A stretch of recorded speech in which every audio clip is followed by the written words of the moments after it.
Percy Jackson and the Olympians by Rick Riordan. Book 1. The Lightning Thief. Chapter 3. Grover unexpectedly loses his pants.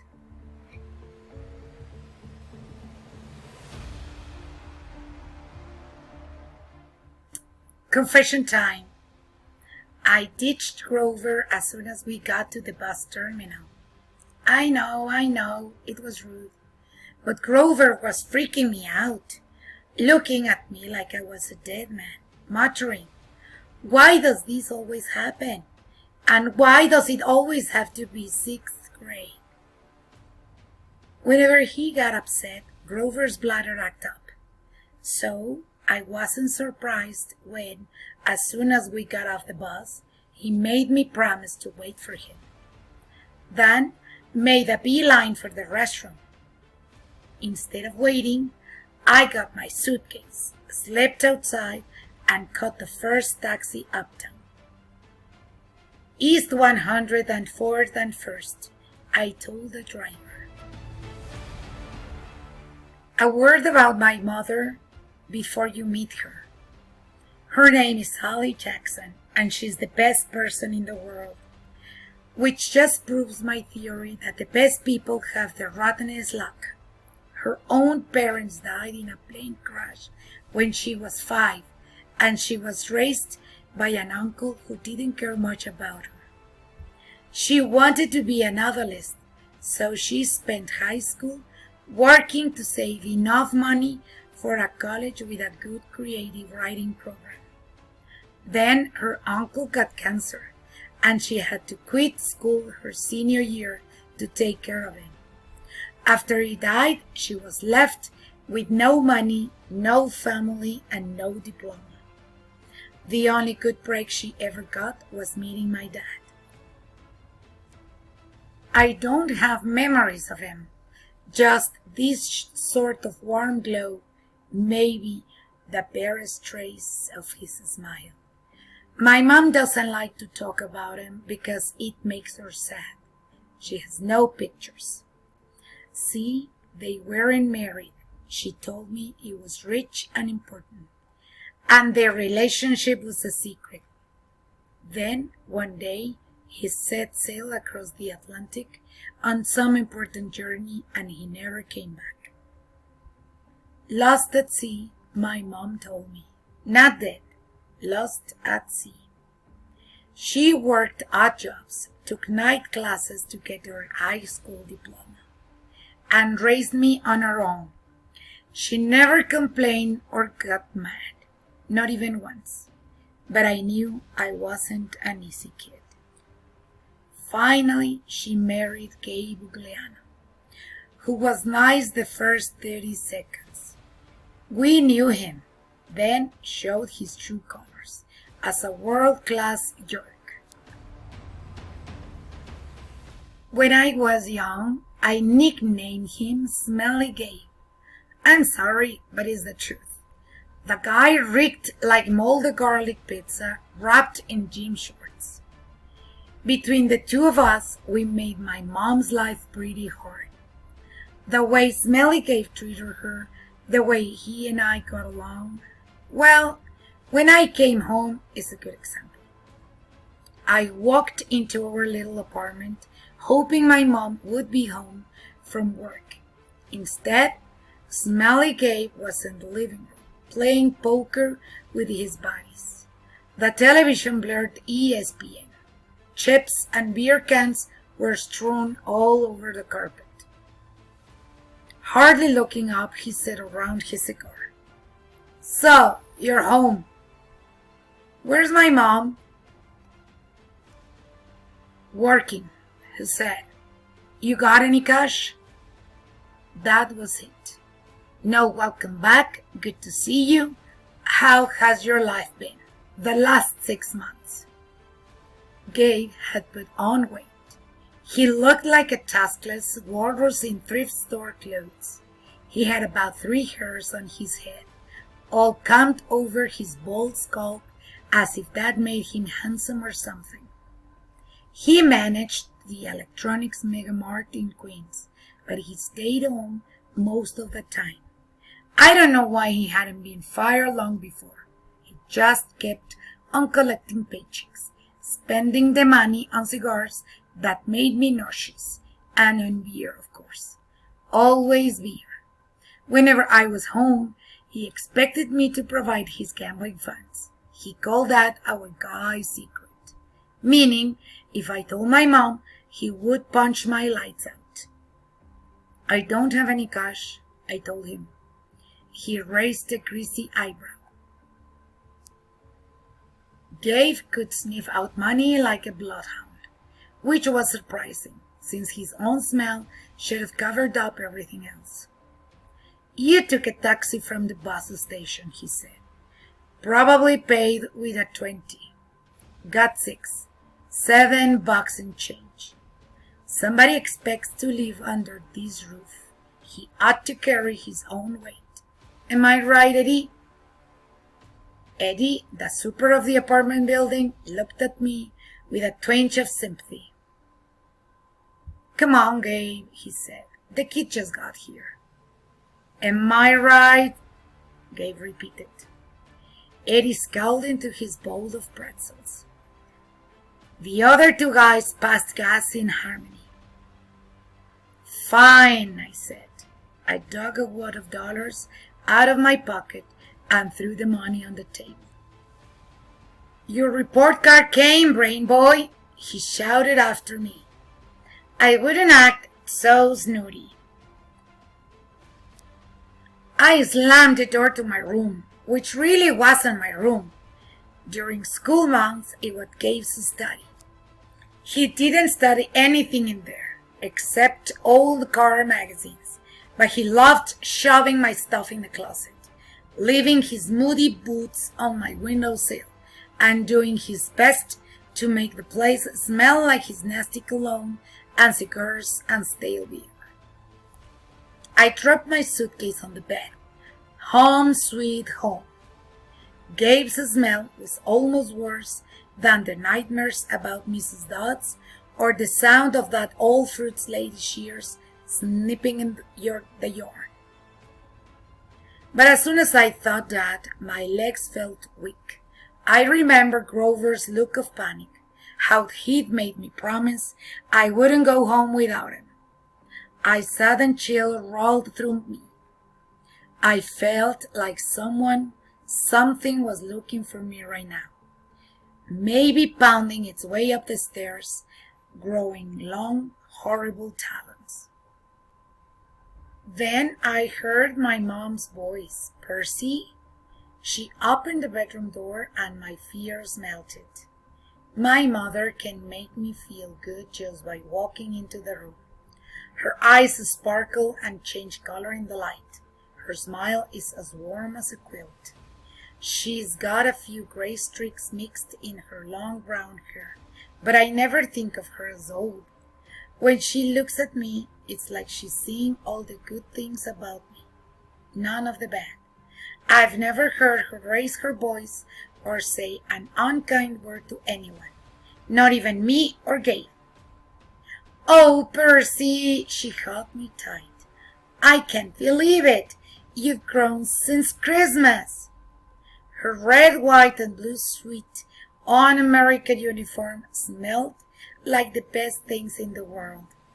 Chocolate, licorice, and all the other stuff she sold at the candy shop in Grand Central. She'd brought me a huge bag of free samples, the way she always did when I came home. We sat together on the edge of the bed. While I attacked the blueberry sour strings, she ran her hand through my hair and demanded to know everything I hadn't put in my letters. She didn't mention anything about my getting expelled. She didn't seem to care about that. But was I okay? Was her little boy doing all right? I told her she was smothering me and to lay off and all that. But secretly, I was really glad to see her.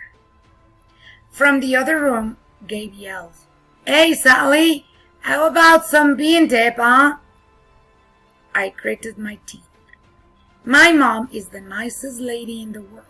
She should have been married to a millionaire, not some jerk like Gabe. For her sake, I tried to sound upbeat about my last days at Yancey Academy. I told her I wasn't too down about the expulsion. I'd lasted almost a whole year this time. I'd made some new friends. I'd done pretty well in Latin, and honestly, the fights hadn't been as bad as the headmaster said. I liked Yancey Academy. I really did. I put such a good spin on the year. I almost convinced myself. I started choking up, thinking about Grover and Mr. Brunner.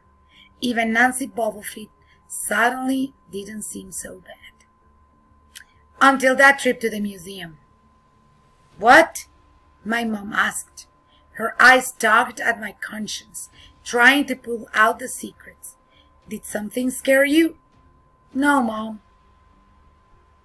I felt bad lying.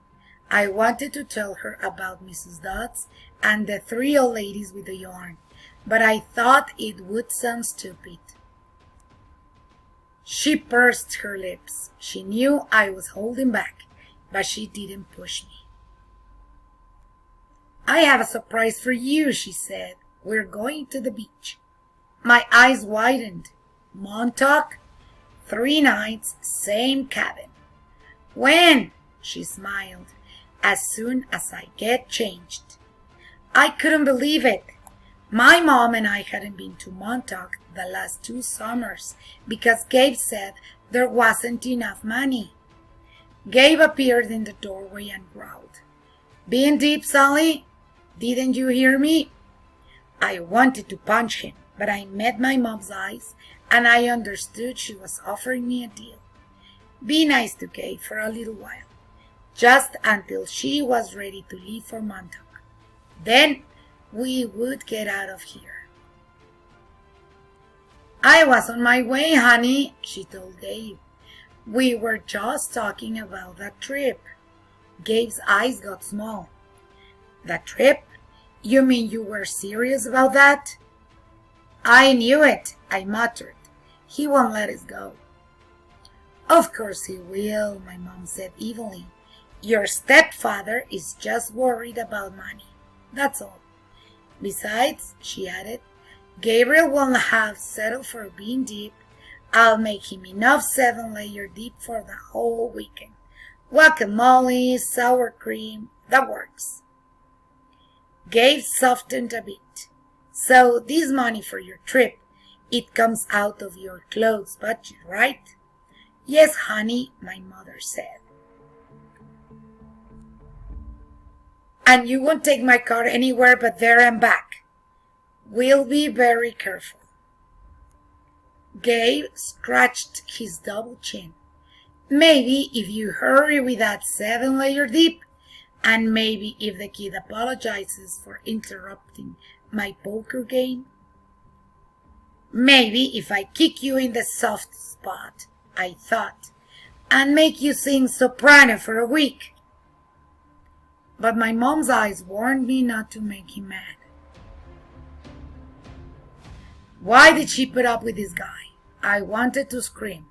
Why did she care what he thought? I'm sorry, I muttered. I'm really sorry. I interrupted your incredibly important poker game. Please, go back to it right now. Gabe's eyes narrowed. His tiny brain was probably trying to detect sarcasm in my statement. Yeah, whatever, he decided. He went back to his game. Thank you, Percy, my mom said. Once we get to Montauk, we'll talk more about whatever you've forgotten to tell me, okay? For a moment, I thought I saw anxiety in her eyes. The same fear I'd seen in Grover during the bus ride, as if my mom too felt an odd chill in the air. But then her smile returned, and I figured I must have been mistaken. She ruffled my hair and went to make Gabe his 7-layer dip. An hour later, we were ready to leave. Gabe took a break from his poker game long enough to watch me lug my mom's bag to the car. He kept ripping and groaning about losing her cooking and, more important, his 78 Camaro for the whole weekend. "Not a scratch on this car, brain boy," he warned me as I loaded the last bag. "Not one little scratch." Like I'd be the one driving. I was 12, but that didn't matter to Gabe. If a seagull so much as pooped on his paint job, he'd find a way to blame me. Watching him lumber back toward the apartment building, I got so mad I did something I can't explain. As Gabe reached the doorway, I made the hand gesture I'd seen Grover make on the bus. A sort of warding off evil gesture. A clawed hand over my heart, then a shoving movement toward Gabe. The screen door slammed shut so hard it whacked him in the butt and sent him flying up the staircase as if he'd been shot from a cannon. Maybe it was just the wind or some freak accident with the hinges, but I didn't stay long enough to find out. I got in the Camaro and told my mom to step on it. Our rental cabin was on the South Shore, way out of the tip of Long Island. It was a little pastel box with faded curtains, half sunken in the dunes.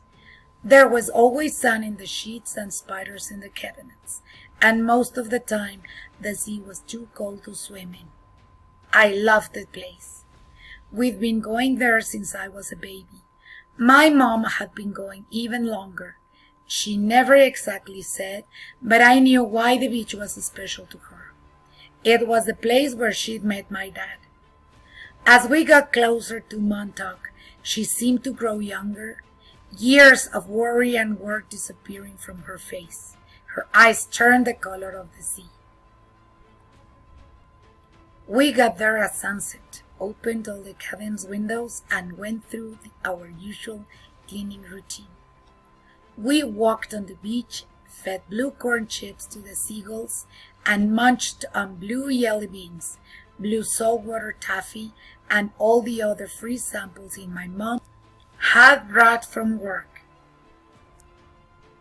I guess I should explain the blue fall. See, Gabe had once told my mom there was no such thing. They had this fight, which seemed like a really small thing at the time. But ever since, my mom went out of her way to eat blue.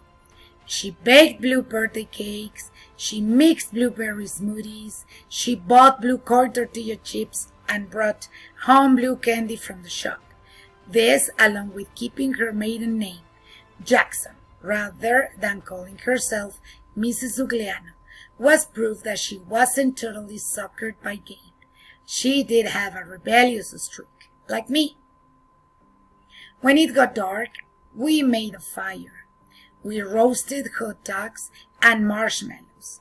Mom told me stories about when she was a kid, back before her parents died in a plane crash. She told me about the books she wanted to write someday, when she had enough money to quit the candy shop. Eventually, I got up the nerve to ask about what was always on my mind whenever we came to Montauk, my father. Mom's eyes went all misty. I figured she would tell me the same thing she always did, but I never got tired of hearing them. "He was kind, Percy," she said. "Tall, handsome, and powerful, but gentle too. You have his black hair, and his green eyes." Mom fished the blue jelly bean out of her candy bag. "I wish he could see you, Percy. He would be so proud." I wonder how she could say that. What's so great about me? A dyslexic, hyperactive boy with a D+ report card, kicked out of school for the 6th time in 6 years. "How old was I?" I asked. "I mean, when he left."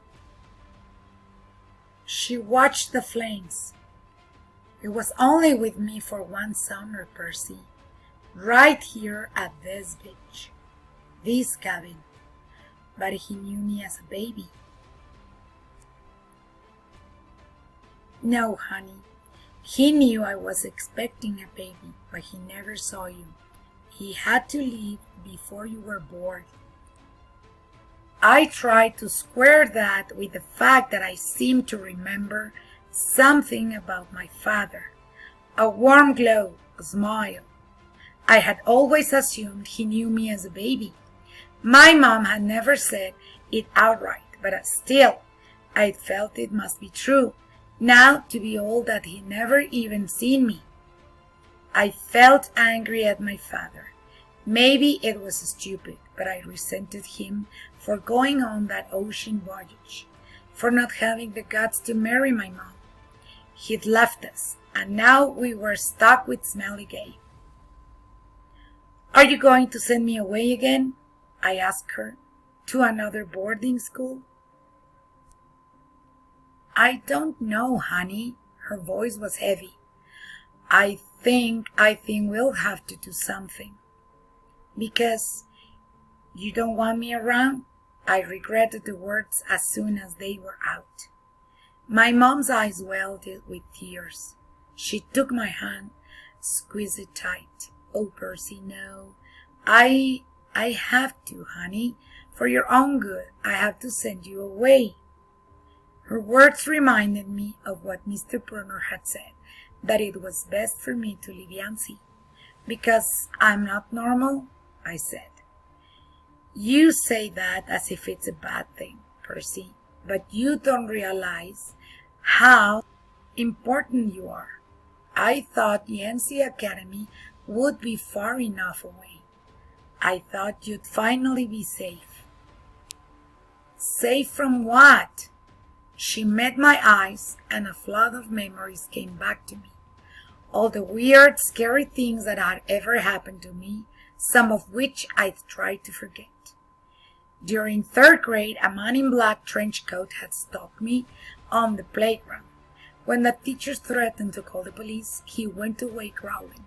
But no one believed me when I told them that under his broad-brimmed hat, the man only had one eye right in the middle of his head.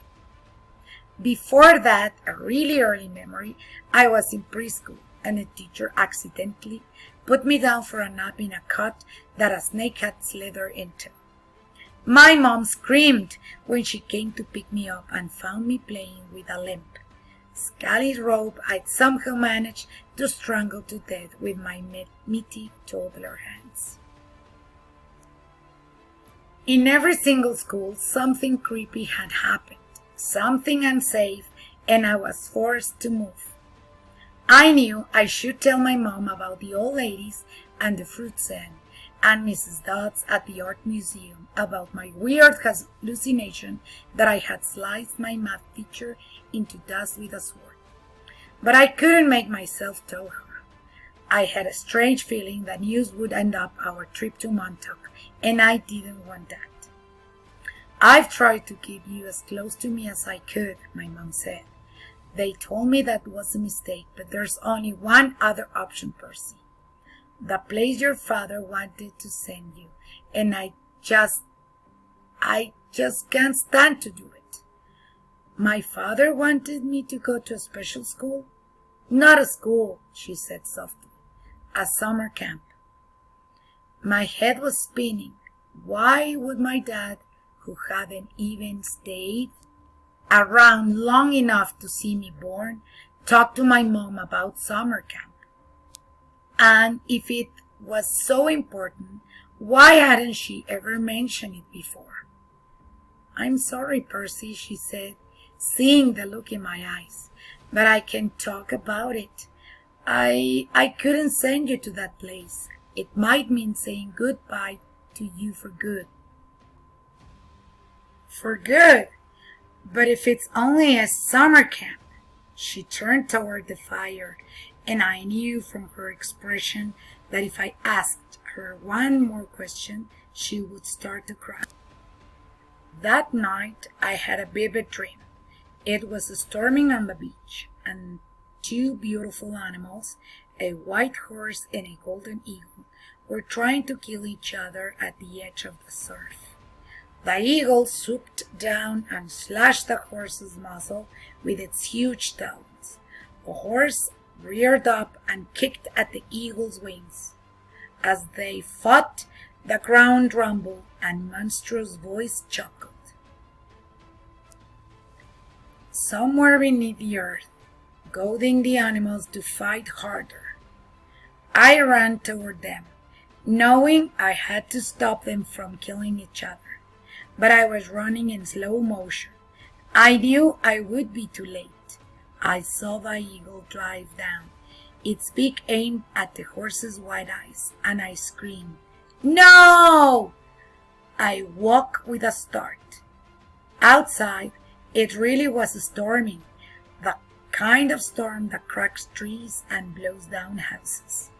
There was no horse or eagle on the beach, just lightning making false daylight and 20-foot waves pounding the dew like artillery. With the next thunderclap, my mom woke. She sat up, eyes wide, and said, "Hurricane." I knew that was crazy. Long Island never sees hurricanes this early in the summer, but the ocean seemed to have forgotten. Over the roar of the wind, I heard the distant below, an angry torture sound that made my hair stand on end. Then, a much closer noise, like mullets in the sand, a desperate voice, someone yelling, pounding on our cabin door. My mother sprang out of bed in her nightgown and threw open the lock. Grover stood framed in the doorway against the backdrop of pouring rain. But he wasn't exactly Grover. "Searching all night," he gasped. "What were you thinking?" My mother looked at me in terror, not scared of Grover, but of why he'd come. "Percy," she said, shouting to be heard over the rain. "What happened at school? What didn't you tell me?" I was frozen, looking at Grover. I couldn't understand what I was seeing. "Ozukai aloiteoi," he yelled. "It's right behind me. Didn't you tell her?" I was too shocked to register that he just cursed in ancient Greek, and I understood him perfectly. I was too shocked to wonder how Grover had gotten her by himself in the middle of the night, because Grover didn't have his pants on, and where his legs should be, My mom looked at me sternly and talked in a tone she'd never used before. "Percy, tell me now." I stammered something about the old ladies and the fruit stand, and Mrs. Dodds, and my mom stared at me, her face deadly pale in the flashes of lightning. She grabbed her purse, tossed me my rain jacket, and said, "Get to the car. Both of you. Go!" Grover ran for the Camaro, but he wasn't running exactly. He was trotting, shaking his shaggy hindquarters, and suddenly his story about a muscular disorder in his legs made sense to me. I understood how he could run so fast and still limp when he walked. Because where his feet should be, there were no feet. There were cloven hooves. Well, thank you very much. This was the end of the chapter number 3. Goodbye.